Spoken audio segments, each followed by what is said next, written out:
Hello. Hello. आ, तुमच्या मुलामध्ये तुम्हाला काय प्रोग्रेस दिसली आहे जेव्हापासून त्यांनी स्कूल जॉईन केलं आहे?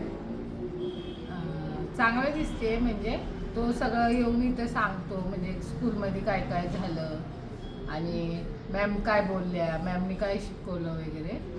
आणि चांगलं आहे म्हणजे इंग्लिश बी बोलतोय, हिंदी बी बोलतोय. आणि तुम्हाला काय वाटतं की स्कूल त्याच्यामध्ये कुठलं स्पेसिफिक डेव्हलपमेंट की त्याचं हे जास्त डेव्हलप झालं आहे बा, गाणे म्हणायला लागला आहे किंवा इंग्लिश चांगलं झालं आहे किंवा अजून काही स्पेसिफिक असं काही डेव्हलप झालं आहे, अशा कुठल्या दोन गोष्टी त्याच्याबद्दल हां, की म्युझिक बोलतो तो गाणे सगळे वगैरे? गाणे बोलतो.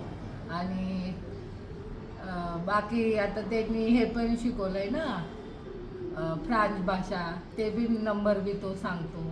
फ्रेंच नंबर हां. सांगतो. अच्छा. आणि तुम्ही किती सॅटिस्फाईड आहात स्कूलची, म्हणजे ओव्हरऑल एन्व्हायरमेंट कसं आहे, इथलं वातावरण कसं आहे, सेफ्टी आहे की नाही हे वाटते की नाही तुम्हाला? म्हणजे स्कूलचा टीचर स्टाफ केअर प्रोव्हाइड करते की नाही, हो. काय वाटतं तुम्हाला त्याबद्दल? हो, चांगले आहेत टीचर आणि स्कूलचं हे पण चांगलं आहे.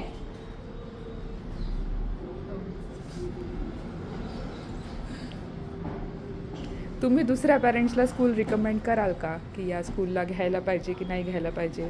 आणि समजा हो म्हणत असाल तर मग तुम्ही स्कूलबद्दल त्यांना काय सांगाल की का घ्यायला पाहिजे? हो, की चांगलं आहे स्कूल, टीचर बी चांगले आहेत, की समजून घेतात म्हणजे काय येत नसेल तर ते परत रिटर्न सांगू शकतात. असं आहे, असं सांगू. बाकीच्या प्री स्कूलपेक्षा या स्कूलमध्ये तुम्हाला काय वाटतं की काय जास्त मुलांना बेनिफिट होतो, असं तुम्हाला काय वाटतं पर्सनली?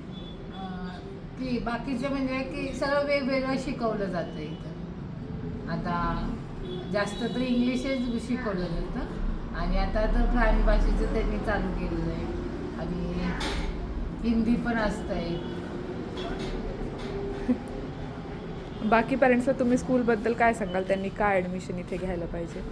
की मॅनेजमेंट चांगली इथल्या स्कूलची आणि टीचर बी चांगले आहेत आणि चांगलं शिकवतात वगैरे. थँक्यू.